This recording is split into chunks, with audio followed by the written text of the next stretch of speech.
কত ছোটো। এই যে এই কোনারটা আর ওই কোনারটা এদিকে সাজে নিয়ে এদিকে কাটে। আমরা বেশিতে বেশি গেলে বোধহয় এই বাজেটে এরকম হয়তো দিলেও দিতে পারে, আমাদের দাম বাইরে গেছে। নারায়ণে যদি দেয় এরকম দিলে ছোটো দিলে দিতে পারে আর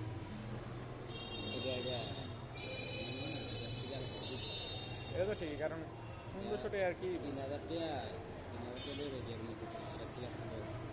আমরা আনছি কত করে জানি। এই যে এই মূর্তিটা আছে না সামনেরটা, এরকম আনছি মাত্র 2000 না কত করে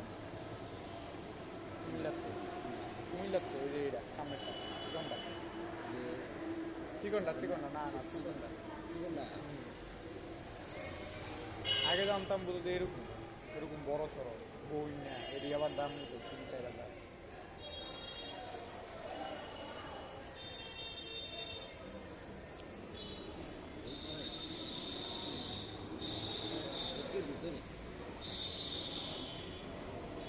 ভিতরের কেউ কাজ সাজের ইয়া হয় না, সাজের প্রতিমা ভিতরের কি দেওয়া না, ভিতরের কেউ তো কাটে ভিতরের কি কত ইয়া সাজেরটাও লোক কারণ রে হাত দিয়ে ওইভাবে পূজা করে একটা বিনা দিয়ে দেওয়া না। এটাই তো এটাতে কি এই কারণে এটা এটা তো কইতে গেলে 1000 টাকা একটা ছবির মতো আর কোনো কিছু না।